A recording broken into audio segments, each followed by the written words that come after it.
Oil more than 25% off of its year-to-date high, looking at WTI. That year-to-date high set back in November. Give us a sense right now, how much is the possible Fed decision weighing on the oil market? How much are those oversupply concerns? Look, I mean, there is no doubt that a number of factors have come to play to push oil prices lower. This year, remember, we've had, I would say, three big surprises. When it comes to supply, we've had, first, a lot more Russian oil than we anticipated in the first half of the year because of relatively lax sanctions on Russian exports.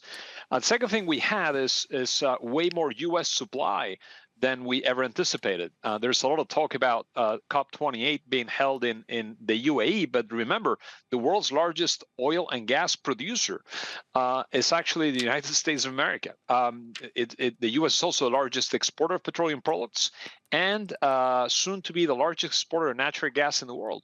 So really, U.S. supply has surprised to the upside. Shale, despite the falling rig count, has actually delivered a lot more than I think anyone expected at the beginning of the year. And then the third leg of this surprise in terms of supply has been the fact that OPEC plus failed to deliver a coordinated, cohesive agreement at their last meeting a couple of weeks ago. All right, so Francisco, you're actually despite all these issues that you're just laying out for us very clearly, you're actually pretty bullish on the oil market.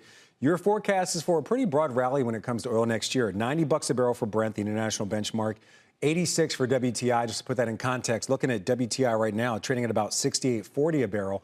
What's the catalyst for this rise in oil, and when do you see it reaching these prices? Because we've kind of had an up and down year when it comes to oil this year. Sure, no doubt about it. I think the first thing to consider is that despite all the supply coming through, and we likely have some more supply coming through next year, from places like Guyana and Brazil, we also have to consider that geopolitics are at a crucial inflection point here. We've seen certainly attacks on oil vessels in the Red Sea performed by the Houthi militia in Yemen. We've seen also tensions rising on the Guyana border with Venezuela, right, with a referendum taking place. And I wonder, as we go into next year, all this geopolitics, will they come together? And of course, let's not forget, the U.S. has not enforced sanctions on Iran, which are still in place.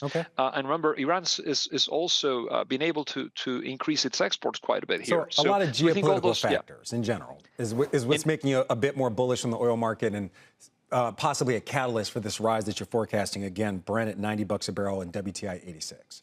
I do want to ask you about one of the... Yeah, sure. Go ahead. I want to ask you about one other thing. Natural gas, before we let you go. We got to make this quick. Prices this year have really collapsed. Natural gas at about $2.30 per BTU, basically half of where it started the year. What's your forecast for natural gas? Where do you see it going in 2024? So we've been quite bearish on U.S. nat gas simply because we thought there was way too much supply, right? I mean, supply growth rates have been phenomenal. We have 105 BCF a day of supply right now in the U.S. And we expected that number to be reached in the fourth quarter of next year. I mean, that's how fast U.S. shale supply has grown.